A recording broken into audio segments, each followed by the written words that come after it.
drop it.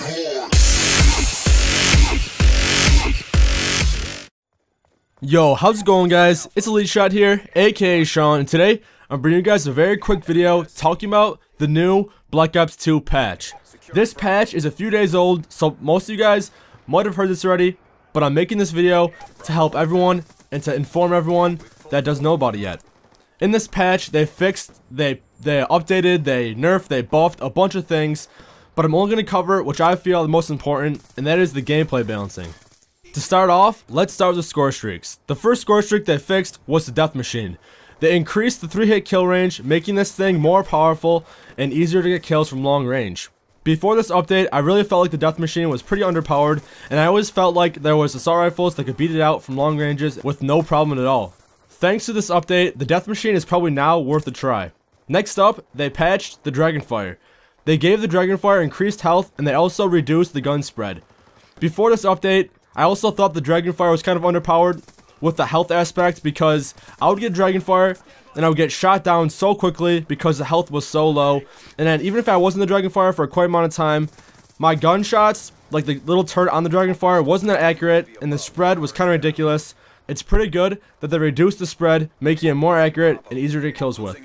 Next up, we have the AGR. For the AGR, they increased the ground speed, but they also reduced the machine gun close range damage. Before this update, the AGR was pretty slow, so I'm glad they increased the speed, but the fact that they reduced the close range damage is kind of upsetting because this thing was pretty powerful from close range. Now, it won't drop the enemies as quick, but it still will be a nice killing machine. Following this, we have the Warthog. All they did for the Warthog was they reduced the missile delay. I was really hoping that they will lower the points it takes to get the Warthog, because I really feel like it's kind of underpowered. It's not that great. If the map is not open, like a wide open map, it doesn't get that many kills. So the time it takes for when the Warthog scans the map is sped up, meaning it'll get your kills quicker than it is if it is an open map. Next up, we have the Lodestar. And this, I guess, nerf, I'm kind of mad about, because the Lodestar was one of my favorite score streaks, and what they did was they reduced the missile speed along with the AOE radius, which stands for area of effect. So the speed at which the missiles travel is a lot slower, and the blast radius of each missile is also lowered, meaning you won't get as many kills with each missile. So you have to be more accurate and make sure your shots are on target. I was kind of hoping they didn't nerf this, because like I said, it was one of my favorite score streaks. Lastly, for the score streak balancing, we have the Swarm. And for the Swarm, all they did was they increased the drone respawn delay. So this is kind of a nerf, meaning each drone that spawns back after getting a kill is now delayed, meaning it won't get you as many kills as quick, but it doesn't mean there's a reduced amount of drones in the air. All it means is the spawn between each drone is delayed, so you won't get as many kills. Instead, you'll get kills a little slower and not as effective. Now, let's talk about the perk changes. All they changed was one perk, and that was Hardwired. Before this update, Hardwired was probably one of the most underused and underpowered perks, but thanks to this update, players that use this perk are now completely unaffected by EMP grenades. And I'm so glad they did this, because now I might actually equip this class, or equip this perk, and use it on my objective-based classes, because it's pretty annoying. Say if you get a UAV or a Blackbird, or actually orbital VSAT, and someone throws an EMP grenade, it disables your radar, making it very annoying to spot where enemies are. So now that they added this, I plan to see this used more often, and hopefully it's worth it. Now for the equipment, they only changed one thing, and that is the trophy system. And all they did was they increased the range.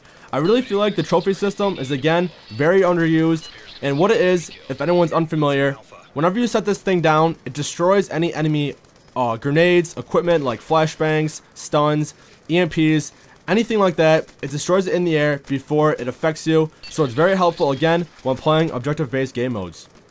Next up, we have one of the most important changes and updates to this patch, and that is to the SMGs.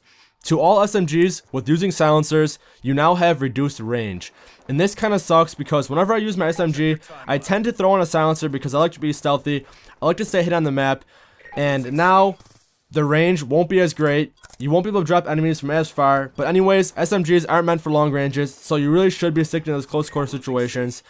But be aware, if you're using a silencer with an SMG, be sure not to try to kill enemies from long range, because it won't work out that great and you'll most likely die.